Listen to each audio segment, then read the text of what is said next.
Nikongwe Yahweh, Yahweh, batela Nikombo Yahweh, Yahweh, benisa Nikongwe Yahweh, Yahweh, batela Nikombo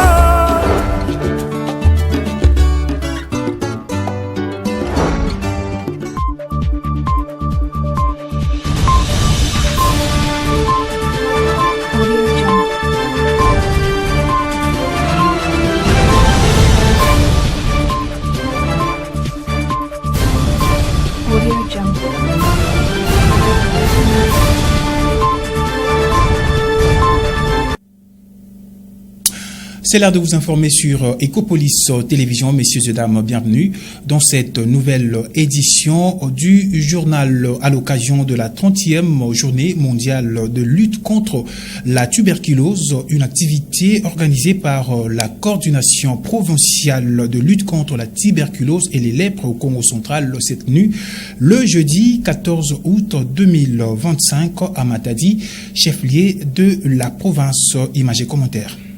Plusieurs professionnels de la santé ont rehaussé de leur présence à cette activité organisée par la coordination provinciale de la lutte contre la tuberculose et les lèpres le jeudi 14 août 2025 dans la salle Victoria à Matadi, chef-lieu de la province du Congo central. Présent à cette activité, le maire de Matadi, Dominique Kodiambete, a, au rythme de la solidarité sanitaire, lancé un message de soutien aux 30 détenus de la prison centrale, communément appelée Kamolaï, atteintes de la tuberculose. Au niveau de la prison de Matadi, où il y a beaucoup de cas de contamination de la tuberculose. Donc il faut vraiment des efforts et nous sommes en train de travailler. Donc il faut continuer la sensibilisation et nous-mêmes à notre niveau, nous allons faire ce qui est de notre pouvoir pour riposter ensemble avec les professionnels de santé. Par ailleurs, le maire de Matadi a réaffirmé l'engagement de la ville à œuvrer aux côtés des acteurs sanitaires pour construire une société saine et responsable. La tuberculose étant une maladie dangereuse et contagieuse, cette activité a été à l'occasion de la 30e journée mondiale de lutte contre la tuberculose. Il se constate la recrudescence de cas de la justice populaire dans la ville de Matadi, ville pilote de la province du Congo central. Depuis le début de l'année 2025 jusqu'à ces jours, nous dit Mervedi Bangana à travers cet élément de reportage. Depuis le début de l'année 2025, la ville de Matadi, chef-lieu de la province du Congo central, connaît un phénomène de justice populaire. Dans la commune de Nzanza, tout comme dans d'autres périphériques, plusieurs personnes soupçonnées de vol ont été victimes de cette pratique bien avant même l'intervention de forces de l'ordre. Une tranche de la population s'en félicite de ce système qu'elle estime salutaire au regard de l'insécurité grandissante. Ce que nous faisons est bien, car si un problème n'est jamais arrivé, tu ne sauras mesurer la teneur. Si on arrête ces déviants et qu'on l'amène devant la justice, quelque temps après, il sera relaxé. Imaginez que si la victime voyait encore cette personne, le mieux serait de les lapider directement, car tout se paie ici-bas.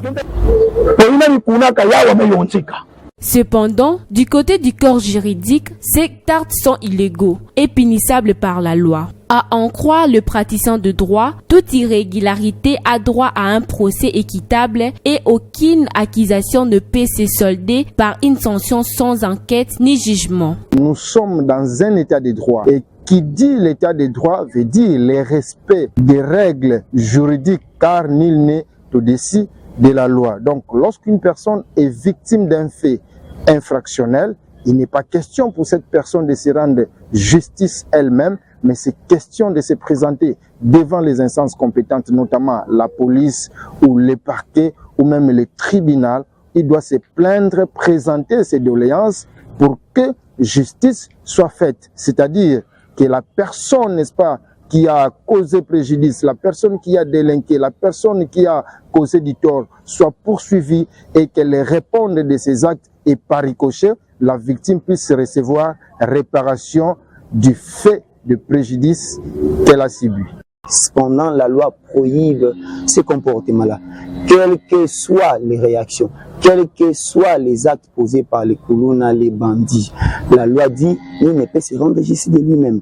Saisissez la justice, saisissez le parquet, saisissez la police. L'article 150 de la Constitution nous dit ceci: le pouvoir judiciaire est le pouvoir et le garant de la liberté individuelle. Notons que les auteurs de justice populaire s'exposent à des poursuites pénales. Et puis, une page nouvelle dans cette session d'information, messieurs et dames, occasionnée par le embouteillage à la hauteur de l'hôpital provincial de référence de Kinkanda dans la commune de Matadi.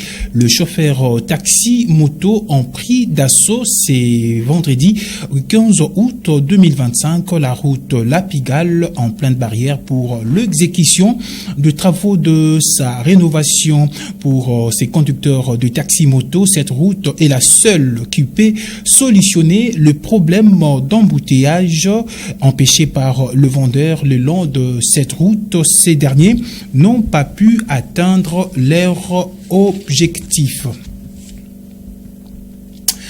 Et puis quittons la ville de Matadi à Lumbiforce dans le territoire de Songololo. La population tire la sonnette d'alarme. Privée d'eau potable, les habitants de cette partie de la province consomment une eau de source non traitée avec des risques graves pour leur santé. Images et commentaires, Mervedi Bangana. Ici, nous sommes au village Lumbiforce, situé dans les territoires de Songololo, dans la province du Congo central, où l'eau s'est fait rare en plein 21e siècle. Les habitants de cette partie de la province n'ont pas d'autre choix et sont condamnés à consommer que de l'eau de la source non traitée qui s'avère être insalubre et dangereuse pour leur santé. Inquiets, il lance un appel pressant aux autorités au niveau provincial et national, afin qu'une solution urgente soit trouvée pour leur garantir un approvisionnement en eau propre et sécurisée.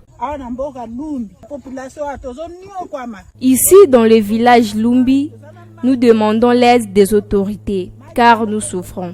Nous n'avons pas d'eau potable, l'eau que nous buvons est insalubre. Nous attrapons plusieurs maladies à cause de cette eau.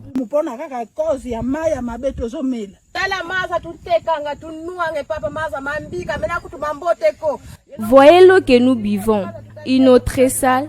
Nous sommes obligés de venir à 5 heures jusqu'à 10 heures pour puiser de l'eau. Nous demandons aux députés de cette circonscription de nous venir en aide.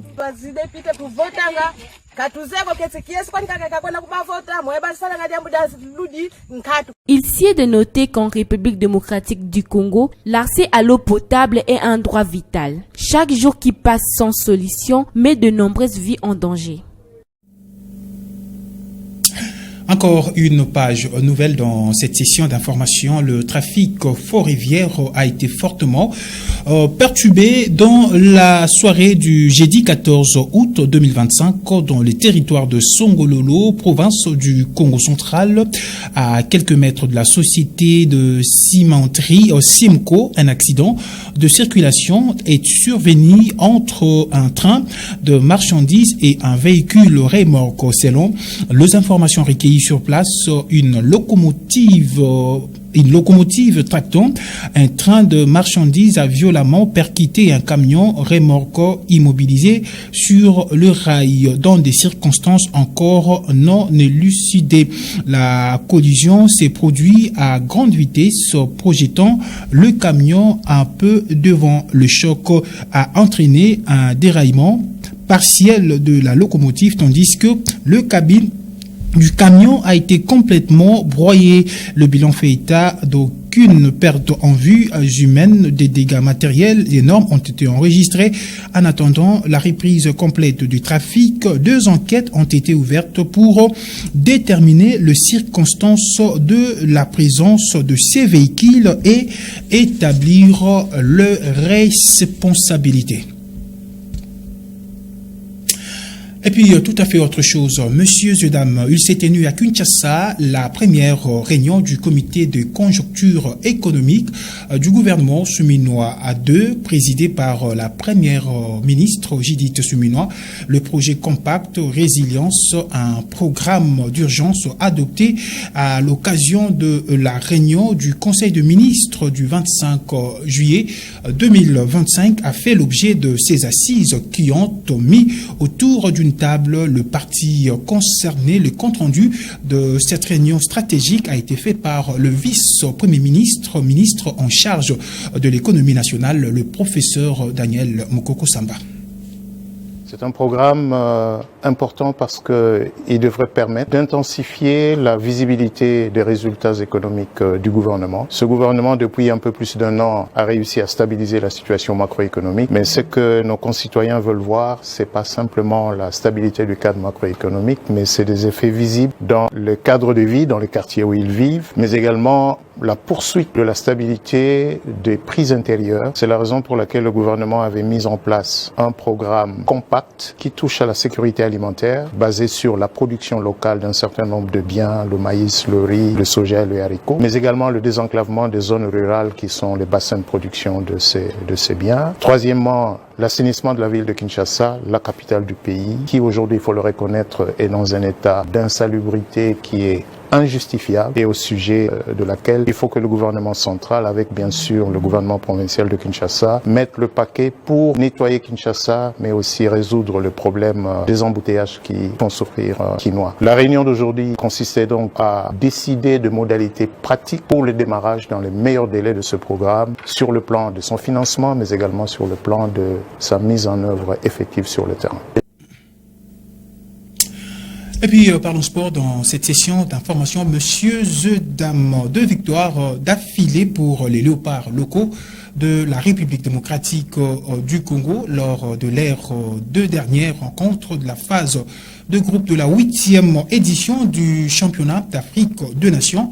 Les Congolais joueront leur avenir dans cette compétition face au Maroc dans le jour qui vient, nous dit Glodino Lucano.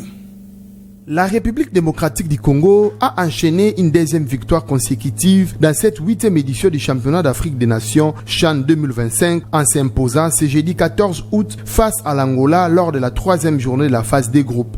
Déterminés à décrocher leur qualification en quart de finale, les léopards locaux ont livré un match solide ponctué par une victoire méritée qui confirme leur montée en puissance dans le tournoi. Après une défaite inaugurale contre le Kenya, 0-1, la République démocratique du Congo a dressé la barre en battant la Zambie et vient de confirmer sa relance face au Palanca Negra d'Angola. Cette victoire propulse les hommes du sélectionneur congolais Otis Ngoma en bonne position pour une qualification en phase à l'éliminatoire direct. Elle renforce également la confiance d'un groupe qui semble trouver son équilibre au bon moment. Les supporters congolais peuvent désormais rêver d'un nouveau sacre continental. La RDC étant l'une des nations le plus titrées de cette compétition. Notons que la République démocratique du Congo jouera sa qualification en quart de finale face au Lion d'Atlas du Maroc. La seule obligation pour le joueur congolais, c'est de battre le Maroc. Aucun des matchs nuls ou d'une défaite, la République démocratique du Congo sera catégoriquement éliminée de cette compétition. Et c'est par cette note sportive que nous mettons un terme à cette session d'information sur Ecopolis Télévision. Merci à vous, mesdames et messieurs, de l'avoir suivi et surtout restez branchés sur nos antennes. D'ici là, portez-vous bien.